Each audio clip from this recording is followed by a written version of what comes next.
दिल्ली में एमसीडी चुनाव होने हैं। पिछले 15 साल से भाजपा यहां पर काबिज है, मगर अचानक से जो चुनाव होने वाले थे वो रद्द कर दिए जाते हैं। क्यों? क्योंकि भाजपा को कुछ डर सता रहा है, हार का डर। शायद इसीलिए चुनाव आयोग पर दबाव बनाकर ये चुनाव रद्द करा दिए जाते हैं। केजरीवाल ने और मनीष सिसोदिया जो दिल्ली के शिक्षा मंत्री भी हैं, डिप्टी चीफ मिनिस्टर भी हैं, उन्होंने जमकर हमला बोला है और स्मृति ईरानी को कहा है कि रोना बंद करो और सामना करो। नमस्कार, अस्सलाम वालेकुम। मेरा नाम है नदीम खान और आप देखना शुरू कर चुके हैं देसी बातें सिर्फ इंडियन पत्रिका पर।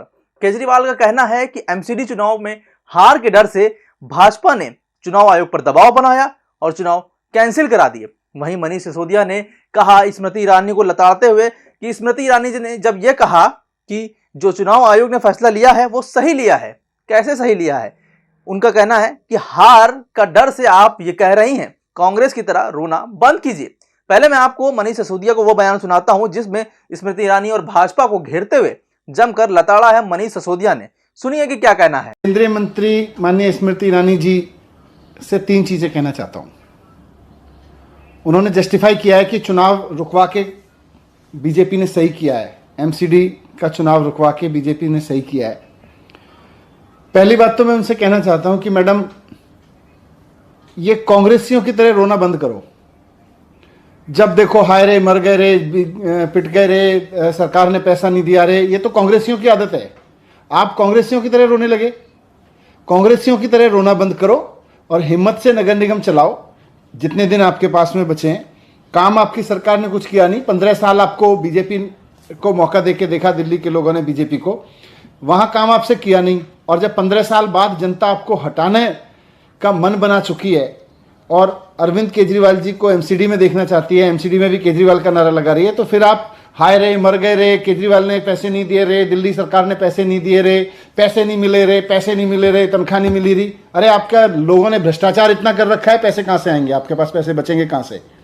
तो पहली बात तो मैं आपको यही कहना चाहता हूं कि कांग्रेसियों की तरह रोना बंद कीजिए मैडम। हाल ही में पंजाब चुनाव में जिस तरीके का आम आदमी पार्टी ने प्रदर्शन किया है उससे सभी हैरान थे कि 15-15, 20-20, 30-30 साल से जो पार्टियां पंजाब पे काबिज थी कि अचानक से पंजाब ने उनका सफाया कर दिया। वो भी उस पार्टी ने जिसकी पिछली बार जमानत तक के जब्त हो गई थी, मगर इस बार उसने सबकी जमानतें जब्त करा दी, सबका सुपर साफ कर दिया। वहीं दूसरी तरफ अगर देखा जाए तो एमसीडी में चुनाव भी हैं और दिल्ली में तो पहले से ही केजरीवाल की सरकार है। कहीं ऐसे में सुपड़ा ना साफ हो जाए भाजपा का, बस इसी बात का डर है और इसीलिए ये चुनाव टलवा दिए गए हैं। चुनाव आयोग के ऊपर दबाव बनाया गया कि 1 घंटे के अंदर पूरा चुनाव ही कैंसिल करा दिया गया। जो डेट डिक्लेयर करने के लिए बुलाई गई थी मीटिंग, प्रेस कॉन्फ्रेंस, उसमें चुनाव आयोग ने डेट डिक्लेयर करने की बजाय चुनाव आयोग ने पूरे चुनाव ही रद्द कर दिए। स्मृति ईरानी ने जब यह कहा था कि ये चुनाव आयोग ने सही फैसला लिया, तो इसके बाद मनीष सिसोदिया ने लताड़ा था। हमने आपको वीडियो दिखाया कि क्या कहना था मनीष सिसोदिया का। भाजपा को हार का डर है कि जैसे कि दिल्ली में पिछली बार आम आदमी पार्टी ने, केजरीवाल ने भाजपा का सूबा साफ कर दिया था, क्योंकि दिल्ली की जनता पढ़ी लिखी है, उसको पता है कि मेरा फायदा क्या है, मेरा नफा और नुकसान क्या है। लेकिन उत्तर प्रदेश में जिस तरीके का चुनाव हुआ वो ये सब नहीं चाहता।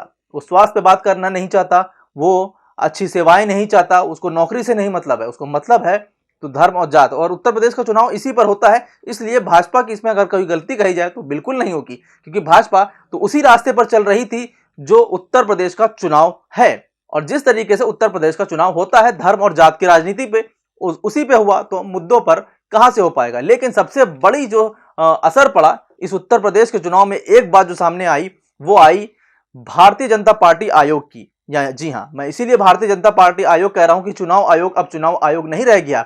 डॉक्टर भीमराव अंबेडकर के संविधान को बचाने के लिए इसको बनाया गया था, मगर अब तो ये भाजपा की गोद में बैठ गया है। और यही कहना है अरविंद केजरीवाल का। सुनिए कि क्या कहा है अरविंद केजरीवाल ने भारतीय जनता पार्टी के आयोग के बारे में, यानी कि चुनाव आयोग के बारे में।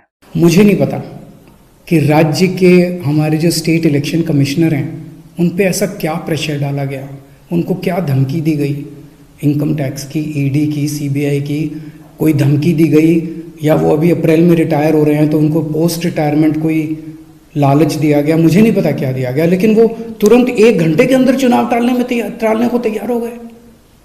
ऐसे संस्थाएं कैसे चलेंगी?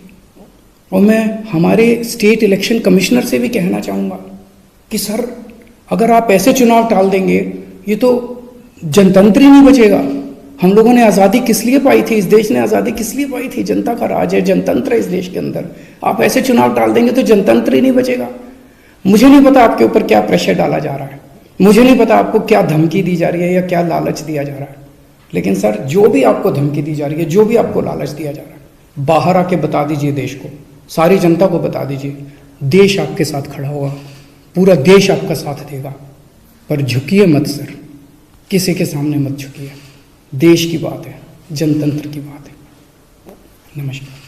तो देखा आपने कि किस तरीके से अरविंद केजरीवाल ने खुला कहा है कि भारतीय जनता पार्टी ने डराया है, धमकाया है और अचानक से पता नहीं ऐसा क्या दबाव बनाया है कि अचानक से चुनाव रद्द कर दिए गए हैं। एमसीडी में 15 साल तक के भाजपा काबिज रही और सब जानते हैं कि दिल्ली में एमसीडी ने कितना काम किया है और दिल्ली सरकार ने कितना काम किया है। अगर दिल्ली सरकार को हटा दिया जाए तो शायद ही भाजपा वालों ने ढंग से वहां पर काम किया होता, मगर अब चुनाव का हार का डर है वो सता रहा है, क्योंकि हाल ही में अरविंद केजरीवाल पंजाब जीत कर आ रहे हैं। तो एक शायद उस लहर में कहीं ऐसा ना हो भाजपा का सूपड़ा साफ हो जाए, क्योंकि अभी अभी यूपी चुनाव में उसने अपना दमखम दिखाया है और अगर इस तरह से एमसीडी चुनाव में हारती तो उसकी इमेज पे फर्क पड़ता। और इसीलिए ये सारी चीजें की गई हैं कि किसी भी तरीके के दिल्ली में चुनाव का, एमसीडी का चुनाव है, नगर निगम का चुनाव है, उसको रद्द करके अपनी इज्जत बचाई जा सके, ताकि सूपड़ा साफ होने से बचा जा सके और इज्जत भी बचाई जा सके।